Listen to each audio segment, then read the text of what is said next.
We're exploring free agent wide receiver targets for the Buffalo Bills right now on Locked On Bills.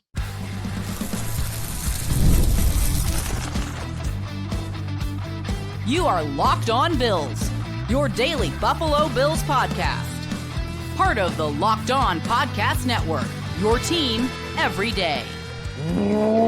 What's up, Bills Mafia? It's Joe Marino, author of the Herd Mentality Substack, co-host of the Locked On NFL Scouting Podcast, co-host of the NFL First Read Podcast, and I'm your host of Locked On Bills. Locked On Bills is a proud part of the Locked On Podcast Network, now the #1 sports podcast network. Want to thank you for making Locked On Bills your first listen every day, and a big welcome and shout out to our everydayers. You know who you are. Those of you who never miss a single episode, I appreciate y'all being here very, very much. Well, folks, welcome in. Yesterday on the podcast, I discussed 10 different wide receivers that the Bills could pursue trading for. Today, I want to examine free agent targets, players at the wide receiver position that the Bills could sign and not have to part with draft capital to acquire them. And so we will get in depth on 5 of the bigger fish that I think the Bills could have some interest in. And then later on, there's another handful of receivers that are lower level options that are logical because of some connections to the Buffalo Bills. So we got quite a bit to cover. We'll do this somewhat similarly to how we discussed the trade options, and that we'll get into their age, we'll get into salary, and we'll talk about reasons why the Bills should consider signing the player, concerns, and then ultimately the bottom line and how I feel about that possibility. So let's start with a big one. Mike Evans. He'll turn 33 in August. 6'5", 231 pounds, has spent his entire career with the Tampa Bay Buccaneers. In terms of salary projections, Pro Football Focus has it at 1 year, $18 million. SpotRack says $13.3 million for one season. Well, why should the Bills consider signing Mike Evans? He's a stud. Mike Evans is a stud. We've discussed the importance of this X-receiver role in a Joe Brady, Sean Payton, Pete Carmichael offense. Looking through their history of Marcus Colston and Michael Thomas and Cortland Sutton, this guy can do all the things you would ever want an X-receiver to do. And he's not just a guy that's going to be a possession receiver that wins leverage battles. He's got a vertical skill set as well. He can win down the field, elite ball skills, elite body control. You know, he's a good ball player. Certainly on a Hall of Fame type arc, 11 consecutive 1,000-yard seasons to start his career. And he's a very nuanced player. He's a really good route runner. He's a really good separator. He's not just big. He's not just 6'5", 231 and can outmuscle everyone for the football. There is a really good route running profile here. And metrically, the separation numbers, even last year at age 32 as he battled injuries, he was terrific. So there's plenty of reasons why this would be an attractive idea. And you feel like the Bills are the type of team that would make sense for Mike Evans, assuming he doesn't stay with Tampa. And Tampa Bay is a fiercely loyal organization. They keep people forever. And Mike Evans is like an all-timer, right? Obviously, the Bucs have had their share of, big names that have come through, but Mike Evans is certainly in that Mount Rushmore conversation for all-time Bucs. So what are the concerns? Well, he certainly didn't have his normal season last year. He only played in 8 games. He had a hamstring injury early on, then a broken clavicle, and he came back and played like the last 4 weeks. So you don't love the idea of, hey, he turns 33 in August and had a couple of different injuries as well last year. I do wonder about his fit with Josh Allen. This isn't the profile that typically works with Josh. We've talked about this. The receivers that have been the best with Josh Allen: Beasley, Brown, Diggs, Sanders, Shakir. They're not 6'5", 231, right? Now, what helps me be convinced that Mike Evans could be a big-bodied receiver that works with Josh Allen is the separation ability. And so I'm curious to see what that chemistry would look like, because I do think that's an important layer to a player like Mike Evans. Ultimately, my biggest question, though, is he actually going to hit the market? Like I said, Tampa, fiercely loyal. Is Mike Evans on the way out? You could certainly look at their situation, and it would make sense. I mean, they drafted Emeka Egbuka in the first round. They paid Chris Godwin. They have Jalen McMillan, who's a good-looking young receiver. They have Tez Johnson. It's not like they're not equipped to live without him. But Tampa just keeps their players, so I'm concerned that he makes it to free agency, although, of course, reports this week that he intends to play this coming season and is open to playing for other teams. So the bottom line here is that I'd be excited about the Bills adding Mike Evans. Yes, he does fly in the face of the commentary that I've offered about north of 30 and players with injuries. I think injuries were really just a last year thing for Mike Evans. But I think you would bring on Mike Evans as kind of a one-year thing, and you would probably also invest an early pick on a receiver. And so as long as you kind of had some long-term appeal here as well with how you address the receiver room, I could really get behind this. All right, let's talk about Alec Pierce of the Colts. He turns 26 in May, 6'3", 211. Pro Football Focus estimates his contract to come in at $24 million per season. SpotRack says $20.2 million per season. Why should the Bills be interested in signing Alec Pierce? Verticality. This is the best deep threat in the NFL, and it's not close.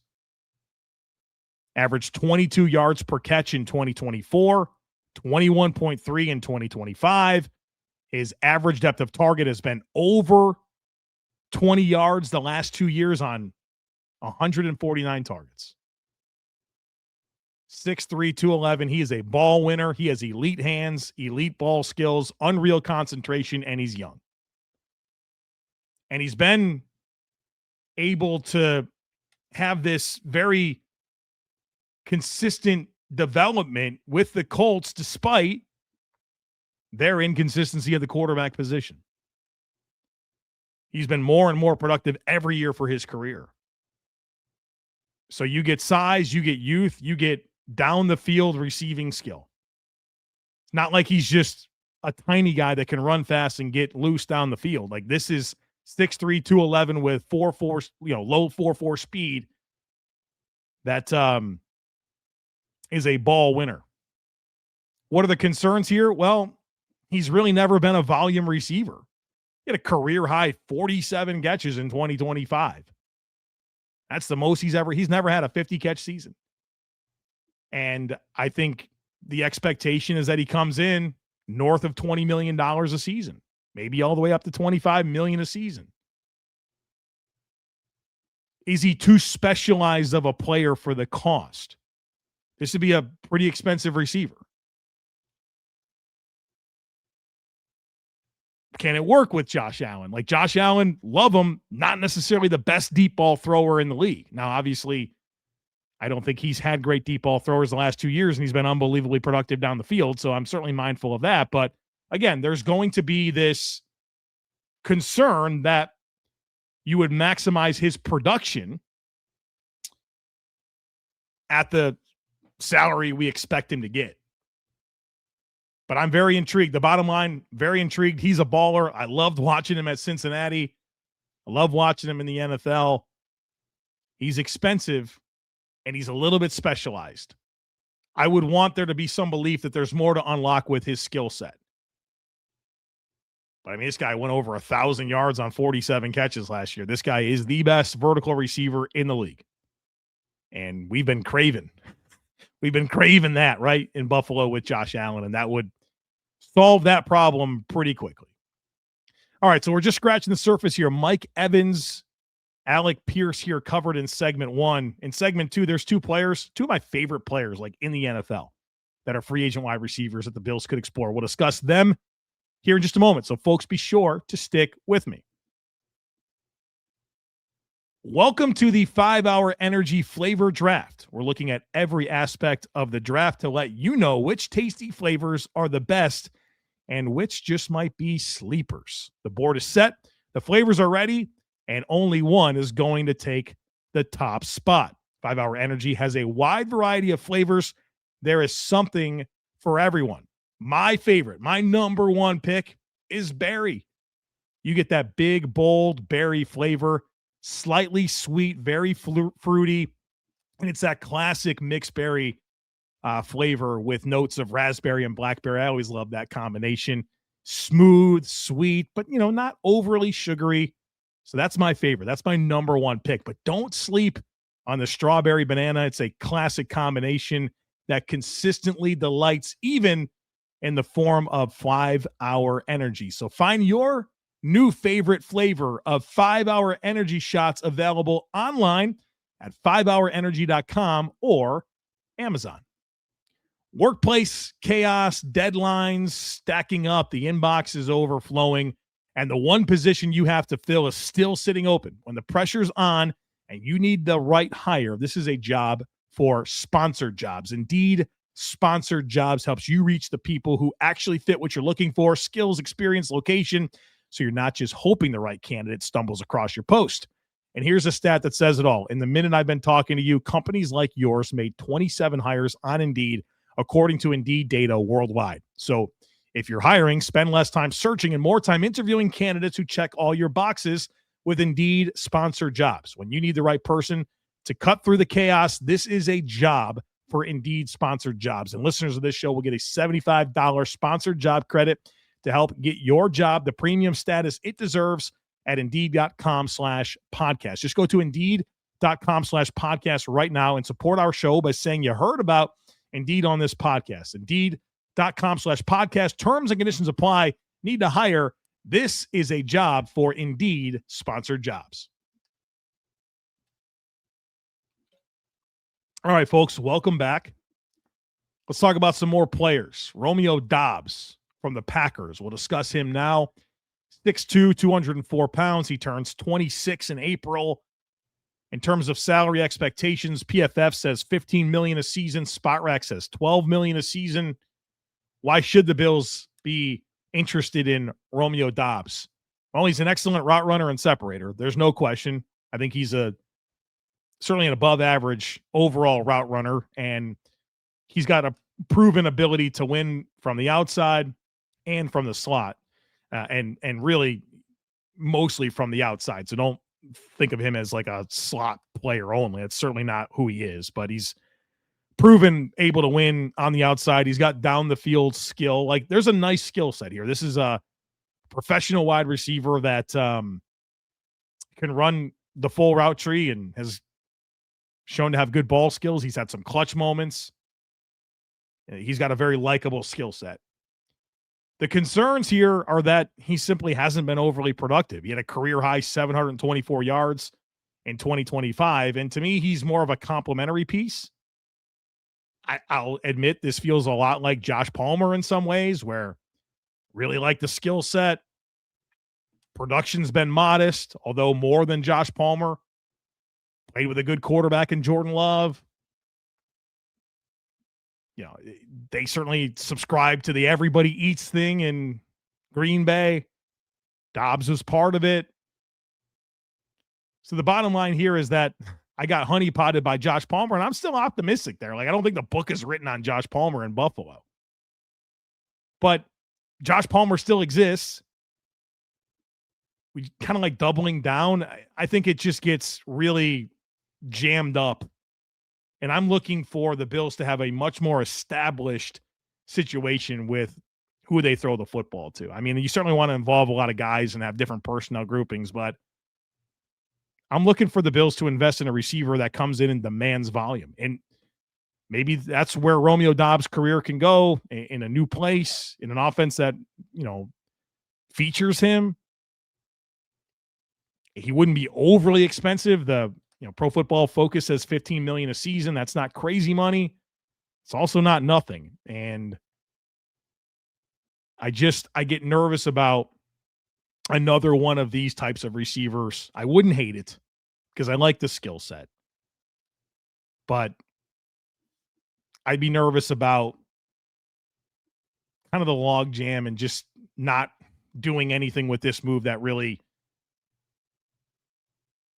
provides a volume target to really kind of change the makeup of the room. He's a good skill set to add. There's no question. Does he change the makeup of the room?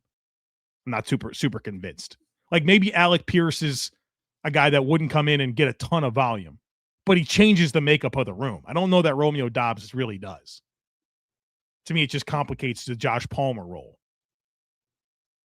Let's get to the next player. These next two are the guys that I teased. I said these two of my favorite players in the league. So here they are. The first one's Rasheed Shaheed. If you've been following my commentary through the years, you know I've loved Rasheed Shaheed for a long time.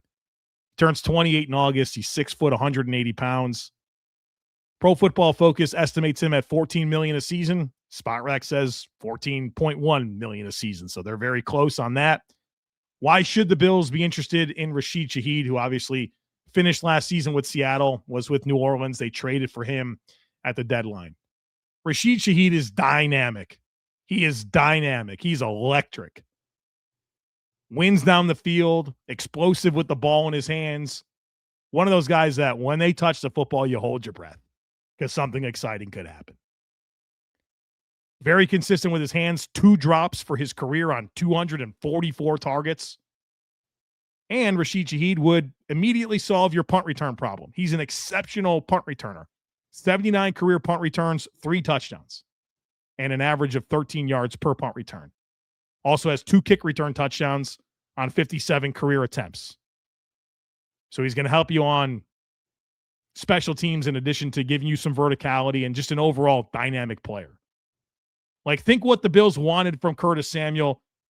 Get rid of all the injury concerns, add verticality, and add return ability. Cool. Like, that sounds awesome. The concern here is that, well, he's never been a super high volume guy. I think he had over 90 targets this past year, like combined New Orleans and Seattle. But, for his career, he's really never been, the high volume guy. But think about the circumstances of his career playing with the Saints over the last few years. Revolving door at quarterback, revolving door at offensive coordinator. He's a player that does excite me. At $14 million, you solve your punt returner, you add a dynamic player, he changes the room. And to me, he changes the room for sure. I don't think this is the only thing you could do. I think you'd want to pair Shaheed with an earlier pick at receiver. But I'm a big fan of Rasheed Shaheed. I think he would help this football team. And I don't think he's overly expensive. $14 million a season, that's not crazy. The next player I want to talk about is Jauan Jennings from the 49ers. Turns 29 in July. He's 6'3", 212. In terms of salary expectations here, Pro Football Focus says $16.7 million a season. SpotRack says $22.6. So you got a bit of a discrepancy. And I'm sure it'll fall somewhere in between those two numbers. Why should the Bills be interested in Jauan Jennings? Watch him play. He's an absolute dog. Absolute dog. Elite play strength, elite physicality, elite competitive toughness. I think of him as discount Anquan Boldin. Very similar type skill set. In fact, they're both really slow. Anquan Boldin was a 4.7 receiver. Jauan Jennings ran a 4.72 with a 29-inch vertical. Those are horrible numbers. Watch him play. He's a monster. He's a ball winner.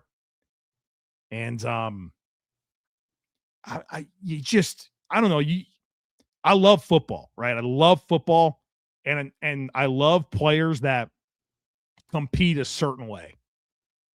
Jauan Jennings is that guy where it's I don't know if you love football, you'd love Jauan Jennings. He's 4'7", 240, 29-inch vert. Don't care. Watch him play. And he's kind of been billed as a power slot.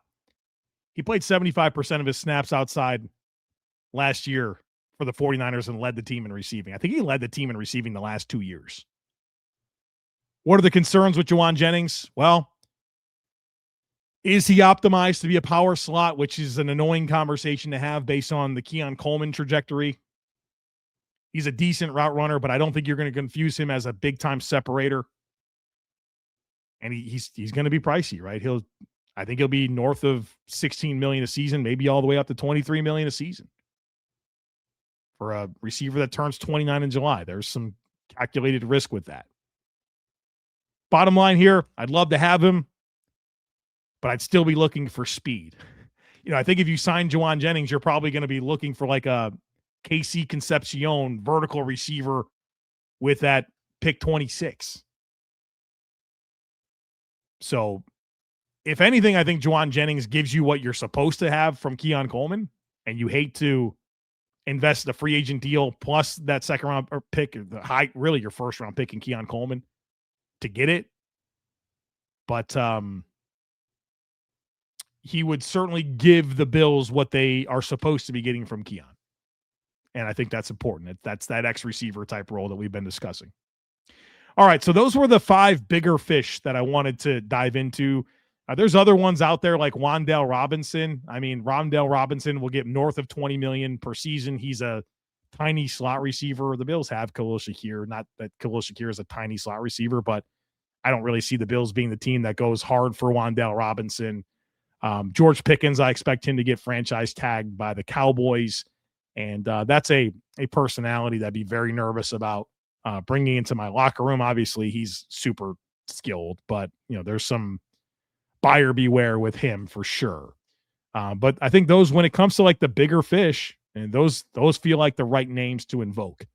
Coming up next, I want to get into some lesser free agents, more bargain bin.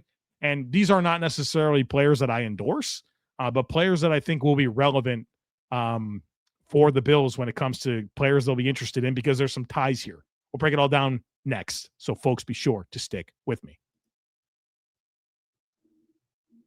Hey, it's Matt Derry from the Locked On Lions podcast. The people I love depend on me. If I'm gone, the financial responsibilities don't disappear. I didn't want my family figuring things out during the hardest moment of their lives.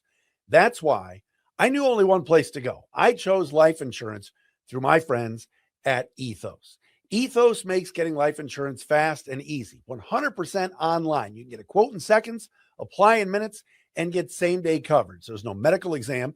You just answer a few simple health questions. You can get up to $3 million in coverage.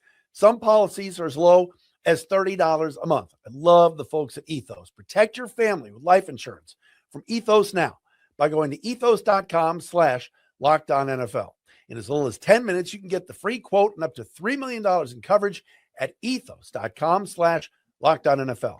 That is ethos.com/LockedOnNFL. Ethos.com/LockedOnNFL. Application times and rates may vary. All right, folks, welcome back. Let's get into this bargain bin, if you will. 6 different players that I want to touch on quickly to close things out. And I'll start with Brandin Cooks. Obviously played for the Bills down the stretch last year. Turns 33 in September. This cannot be the move at receiver, okay? I'm not sitting here trying to sell you on Brandin Cooks being the move. But if it was maybe somebody that we just discussed, maybe it was a Mike Evans and Brandin Cooks, I'm sure there'd be plenty of jokes about a couple of 33-year-old receivers, but just can you be honest about the 2 skill sets? It's kind of what the Bills need. And for Brandin Cooks, what do we say all year long? The results were inconsistent, but he was consistently available down the field. And for us to believe those results should have been consistent, I think is probably not being fair to the circumstances where he came in late in the season. And that's hard to begin with, but also you're asking him to win down the field, which is low percentage to begin with. And that chemistry is probably the hardest to develop, and you're trying to do it, late in the year. That's difficult. So if he came in as a piece, I think it's worth talking about.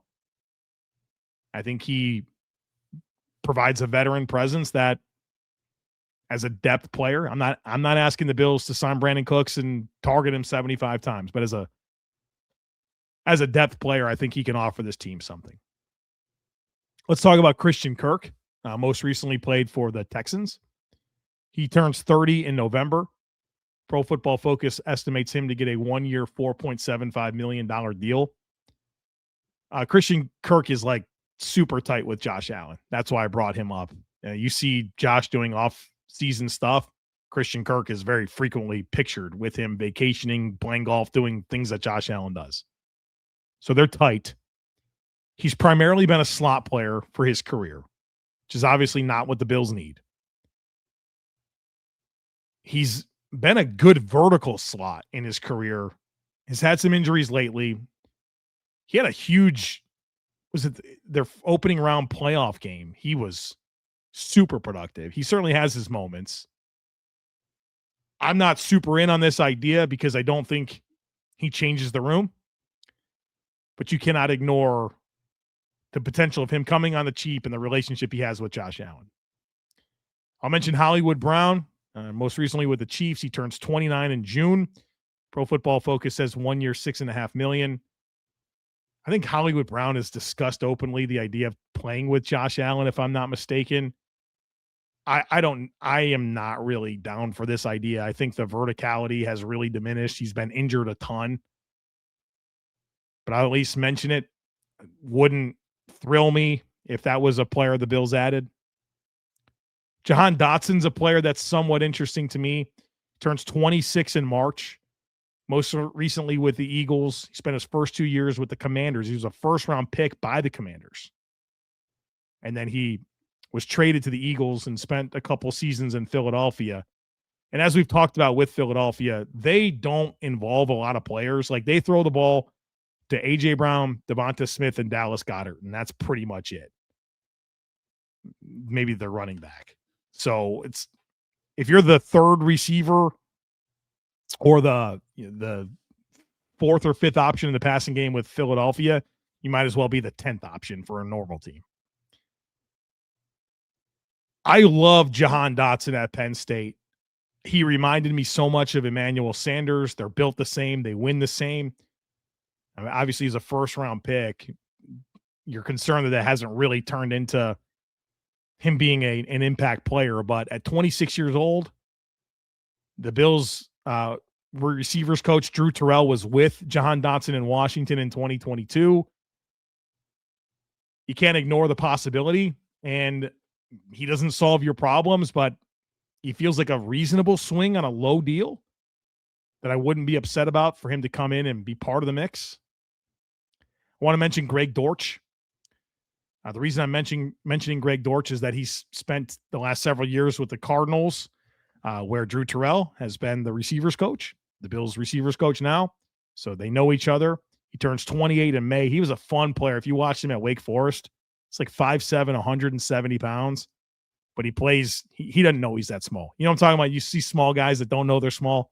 You love that. He's not super dynamic in terms of athleticism. He is a very experienced punt returner, but he is kind of a slot-only receiver.